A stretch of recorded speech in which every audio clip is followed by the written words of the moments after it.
this lecture, we're going to apply what we've learned about market institutions in general to labor markets in particular. And we'll connect our explanation of how labor markets work to the larger issue of income for the world's poor. To review, let's keep economic reasoning proposition number 4 firmly in mind. Remember that institutions are those formal and informal rules of the game that influence people's choices. Culture, traditions, beliefs, and values shape the rules, and they in turn establish an incentive structure that influences individual behaviors. Focusing on the institution of markets, we've already identified price as the major incentive, and we noted that price changes influence people's behavior in such predictable ways that we talk about the price effects as laws, the law of supply and the law of demand.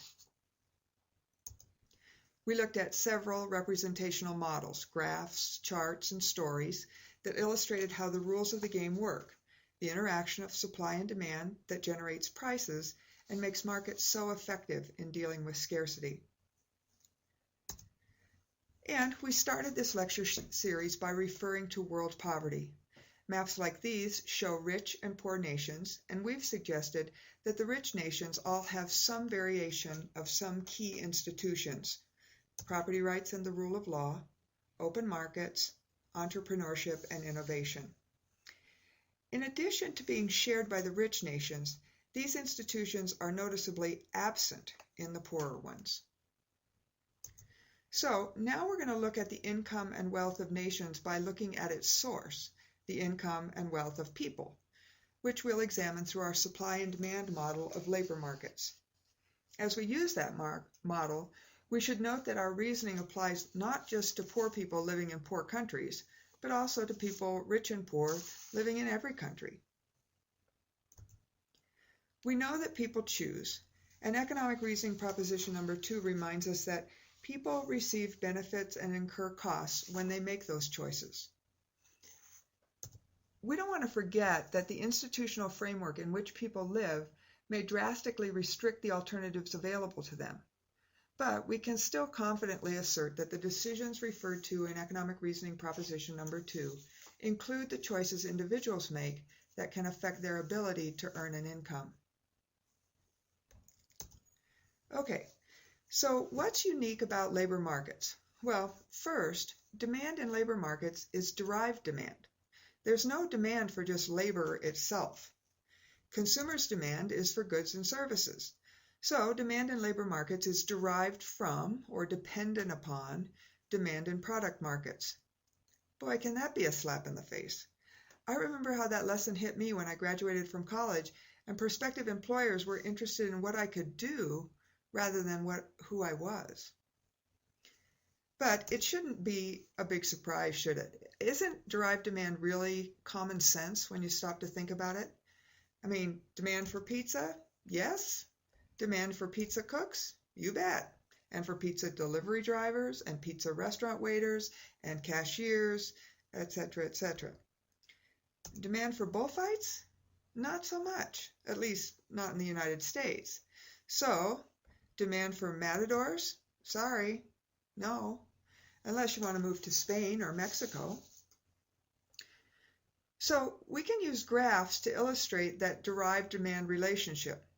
The story is that the particular market for kites, let's say a beach town, about 7,500 kites are produced each year, and they sell for about $20 a piece.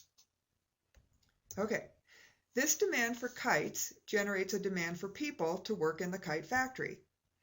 And the factory employs about 10 people, full and part-time, at about $10 an hour. The demand for the kite workers is derived from and constrained by the demand for kites. And speaking of demand, who are the demanders in labor markets? It's easy to get confused about the demanders and suppliers of labor, especially for your students who may think of themselves as having a demand for a job. But ask them, are they buying the job? No. Instead, they're selling their labor, so they're definitely not the demanders in this market. The demanders are employers. They're the ones trying to make purchases, buying the labor resources that they'll use to produce goods and services. in a strange kind of twist around, the suppliers in product markets are the demanders in labor and other resource markets. And that can be confusing. So take a minute to clarify with the students. The demanders in labor markets are businesses, employers, people trying to hire workers. And the suppliers in labor markets are workers, people like them looking for jobs. If you use the firewood cutting example in building the supply curve, it serves as a good reference here. Ask the students who was the buyer and who were the sellers of labor. They'll remember, they were the sellers. Third, in labor markets, the price generated by the interaction of buyers and sellers, that is, by employers looking for work and workers looking for jobs, is called a wage. Note that these wages, which are the equilibrium prices in labor markets, become production costs in product markets, costs that producers have to bear in order to make goods and services. With those clarifications in mind, we'll find that labor markets operate like product markets. Changes in prices change the quantity of labor demanded and supplied, and changes in non-price factors shift the demand and supply of labor. Okay, so back to our beach town with the kite factory and the summer tourists who want to fly kites. What happens if tourism to that area falls dramatically because of forecasts of a rainy summer? Okay, remember that because demand for labor is derived demand, we have to start with the product market, the market for kites, in order to figure out then what happens to the labor market for kite workers. As people substitute vacations to the mountains for vacations to the beach, what happens to the kite market? Hopefully, you recognize this as a demand shifter. In this case, a reduction in demand that causes kite sales and kite prices to fall. So we have two questions to ask here, one about the market as a whole and one about the workers. First, what happened to the total revenue in the kite industry as a result of this decrease in demand? Well, 17 times 6,300 is pretty clearly less than 20 times 7,500. So total revenue fell. Now keep that in mind. It means the business owner doesn't have as much money coming in. So if revenue is down in the kite business, what happens to the market for kite workers? Since the income of the kite employer was reduced, her demand for workers falls. And the total income of all the kite workers taken together falls as well. Okay, that part's pretty clear, isn't it? Now, what's not so easy to predict is what happens to individual kite workers and their incomes.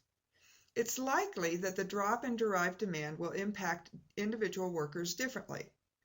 If the worker is laid off or has his hours, benefits, or wages cut, his income falls. But for some workers, the reduction will be a lot, and for others, very little.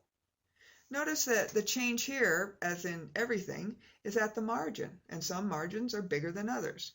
And it is possible that the fall in revenue for the kite industry as a whole could have no impact on an individual worker. If everyone else gets cut or laid off, the remaining workers may experience no decline in their incomes at all, or they might even get raises as they take on more responsibilities or work overtime. Okay, so now let's go the other direction. What if the summer starts out breezy and the National Weather Center forecasts that the winds will persist throughout the summer?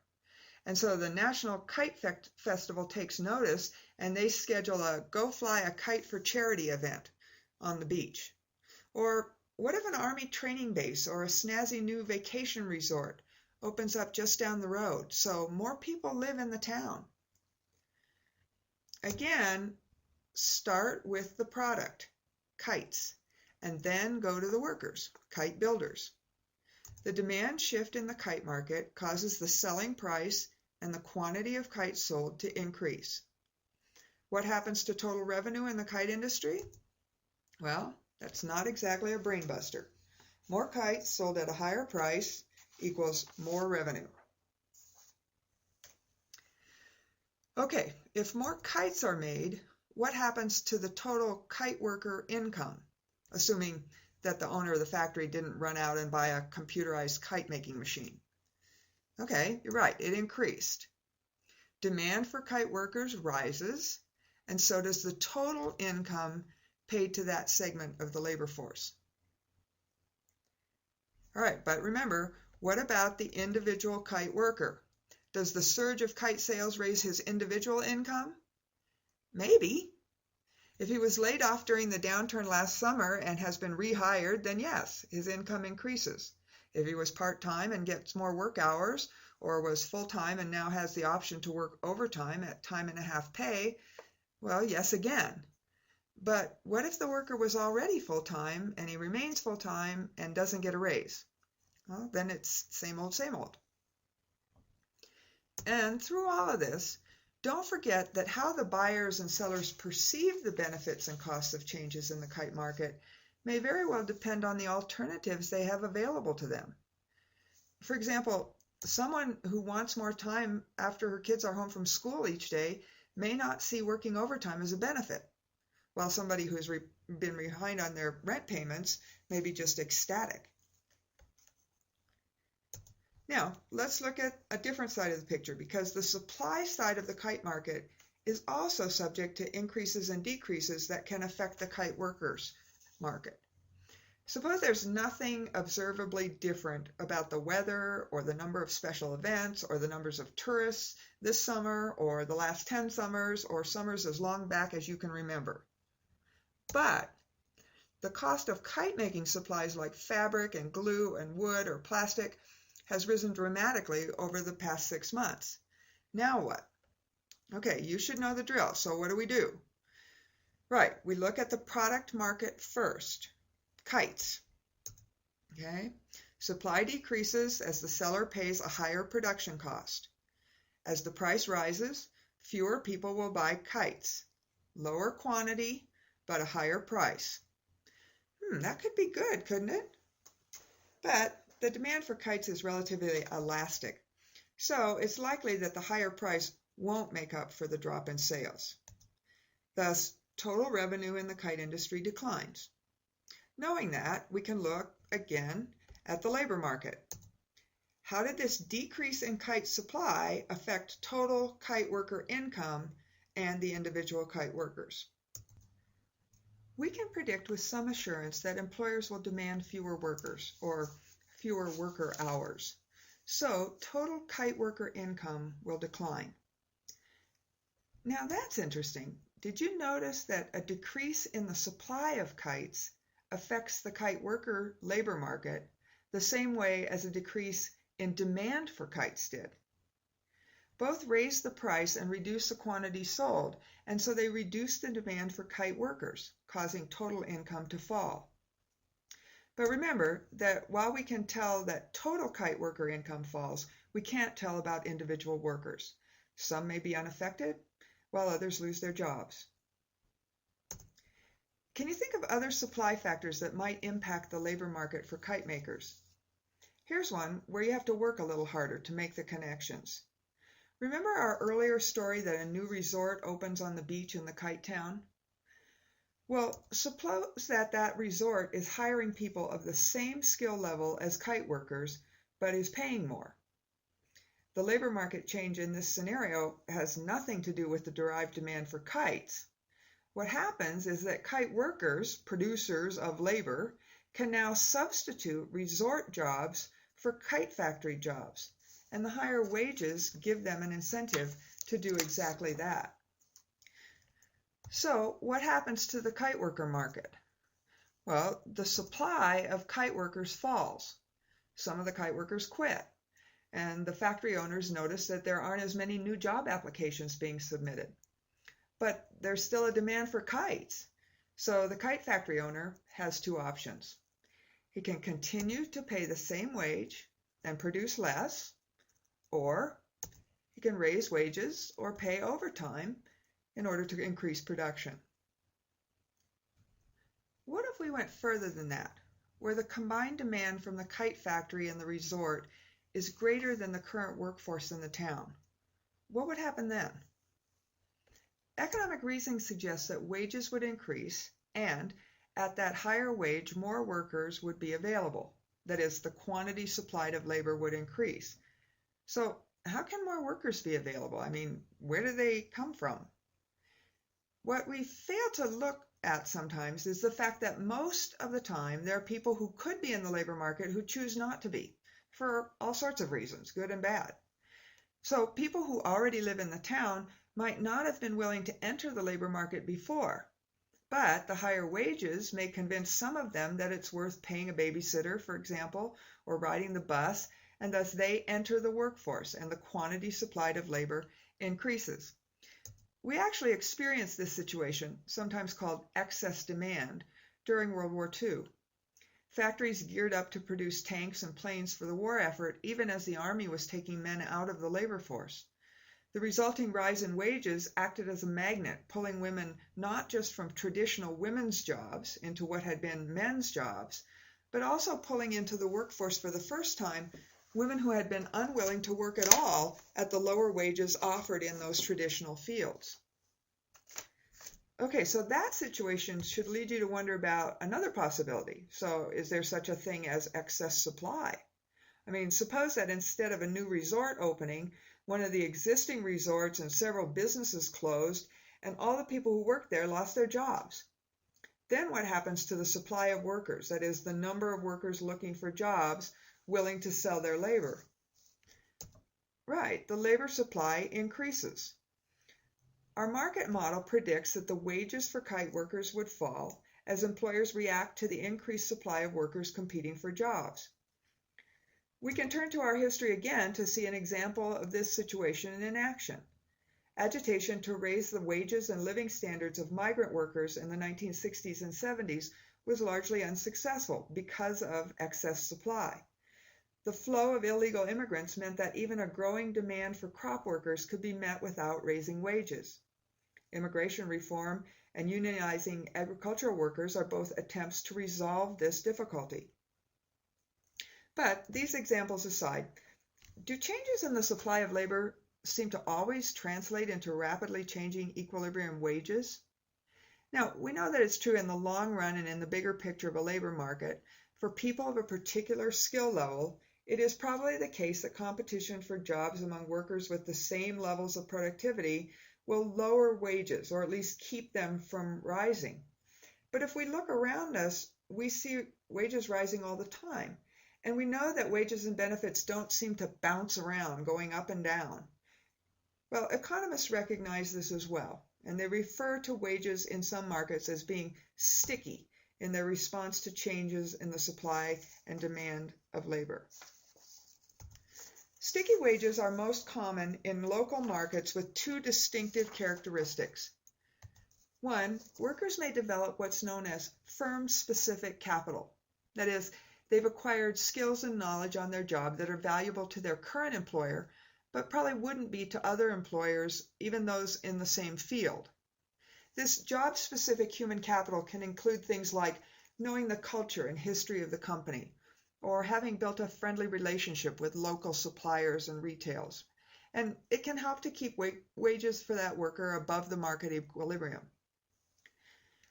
The second reason for sticky wages is that it's costly for employers to find and train workers, and it's costly for workers to find or change jobs. Individuals have personal characteristics that make them well-suited or poorly suited for particular jobs. And finding out about the match between the worker-specific characteristics and the job-specific characteristics is a costly process for both the employer and the employee. So together, these two factors can create incentives for employers and employees to maintain their connection, even through ups and downs in labor markets. This tendency may manifest itself in lots of ways. For example, there may be an unstated agreement where the worker's hours fluctuate throughout the year, but his hourly wage doesn't change. In any case, sometimes workers and employers find reasons to stay together. Okay, that's enough on the supply and demand model of labor markets. Essentially, all of this lecture has been the details of two big ideas.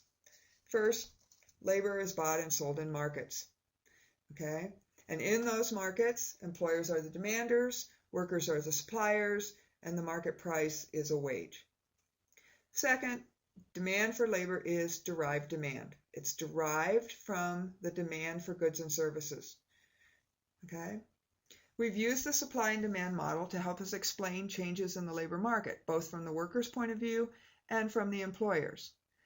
In the second lecture for Lesson 5, we'll take the next step and apply our economic reasoning skills to labor issues, from productivity and wages, to unions, to labor policies, to child labor and sweatshops.